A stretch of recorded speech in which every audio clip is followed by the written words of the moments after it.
The epic saga of Chandrayaan-3, India's ambitious lunar mission, unfolded as a testament to the country's growing prowess in space exploration. Launched in 2022, 4 years after the failed landing attempt of Chandrayaan-2, the mission aimed to land at the Moon's South Pole, an unexplored region shrouded in mystery and secrets. After years of meticulous planning and preparation, India's space agency, ISRO, successfully launched Chandrayaan-3, a direct successor to the failed landing attempt of its predecessor.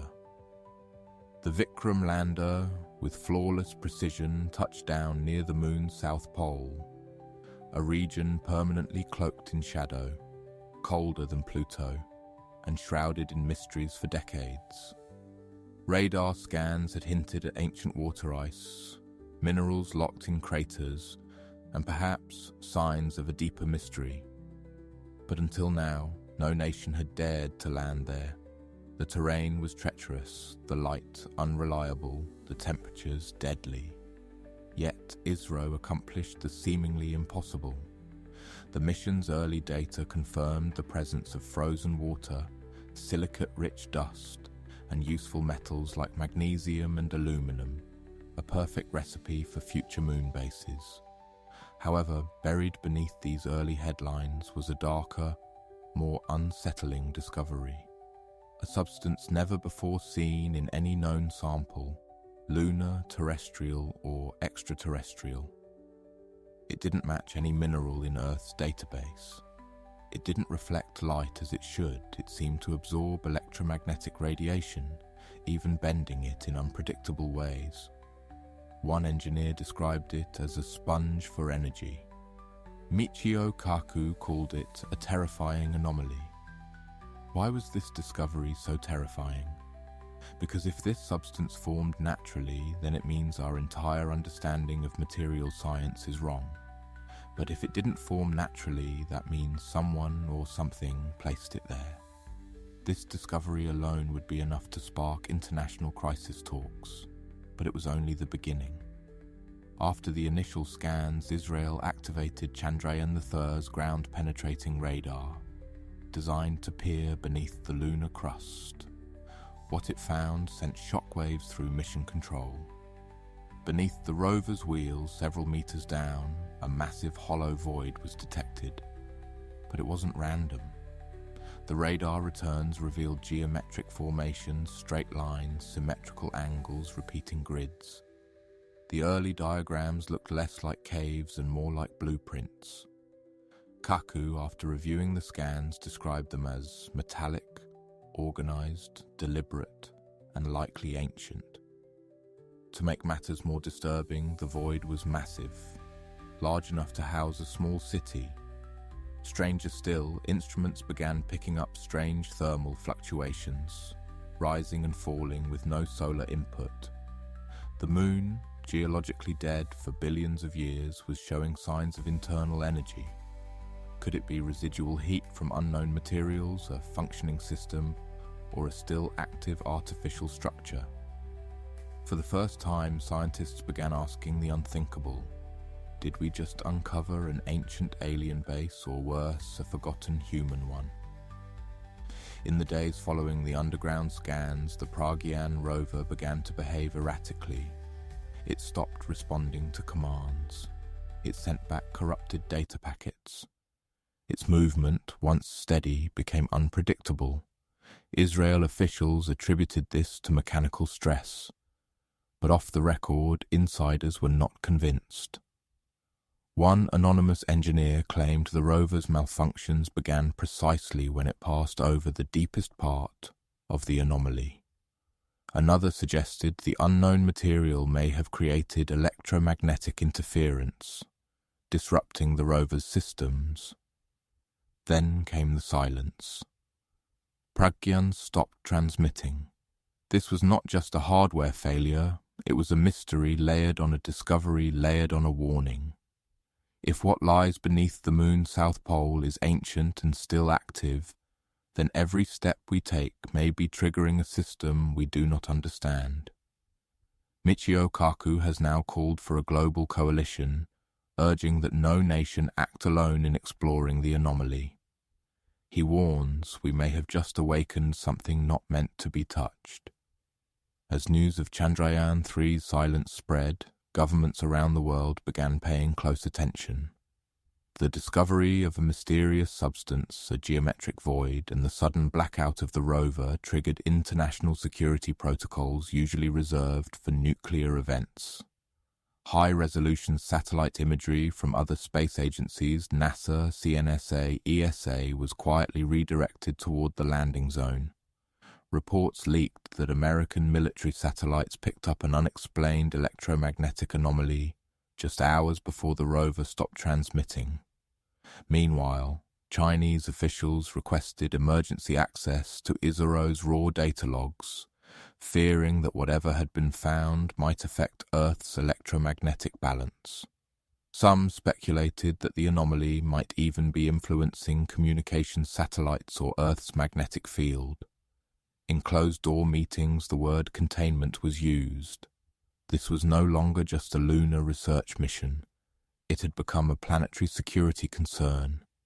In a twist no one saw coming, a team of independent archaeologists and astrophysicists compared the radar scan geometries with ancient Vedic star maps. The results? The underground grid beneath the moon's south pole bore a strange resemblance to sacred geometrical patterns found in ancient Indian texts, specifically mandalas believed to encode cosmic knowledge. Could this be coincidence, mathematical convergence, or something much deeper? Dr. Rakesh Verma, a scholar of Sanskrit cosmology, suggested that the geometry found beneath the lunar surface matches the proportions of a symbolic gate, described in the Rig Veda, a portal that leads to the place beyond the dark sky. While mainstream science remains skeptical, the similarities are now fueling a growing movement among philosophers and physicists alike. That ancient civilizations may have known something about the moon's true nature, something we're only just now rediscovering. New data has begun to surface, reportedly smuggled from inside the rover's internal network by anonymous insiders. These files suggest that samples analyzed by Pragyan contained not just unknown compounds, but materials with photonic properties never before observed. The substance retrieved or scanned before contact was lost appears to be photonic negative. It not only absorbs light across all visible and infrared spectra, but may be capable of bending or even cancelling electromagnetic fields around it. This behavior implies the material could be metastable or even artificially engineered.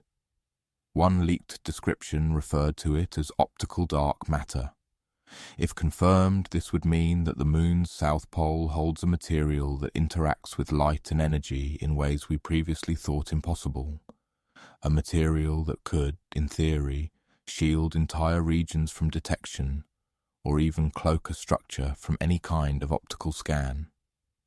If such technology exists or existed on the moon, then our understanding of physics is no longer theoretical. It's obsolete. With the world watching and Chandrayaan-3 now silent beneath the shadows, the most terrifying question is not what we've found, but what happens next. What if the moon isn't just a lifeless rock but a container, a vessel holding technology or information from a past so distant it predates known history? What if our probes in their curiosity have begun to unlock something that was never meant to be accessed again? What if the silence from Pragyan isn't a failure, but a warning? Michio Kaku's recent interview ended with a single chilling sentence. There are things buried in this universe we were never supposed to touch, and now we may have touched one. The world waits, but the moon remains silent. Chandrayaan-3 was supposed to be a scientific milestone, a symbol of progress, a flag planted not in arrogance, but in hope. And yet, what it uncovered may not be a triumph, but a threshold. Because what if the moon's south pole wasn't untouched by accident? What if it was avoided? What if beneath its frozen craters and eternal shadows, something ancient waits, silent, buried and watching? Not a message, not a sign, but a question. Will they come again? We built a machine, we sent it across space, and when it touched that place, we lost control. Not just of a rover, but of the narrative. And now, as global scientists fall silent, satellites recalibrate, and physicists issue warnings instead of theories, one truth becomes impossible to ignore. We were not the first to arrive, and we may not be the only ones watching. What do you believe Chandrayaan-3 really uncovered? Ancient technology, a natural anomaly, or a remnant from something not of this world?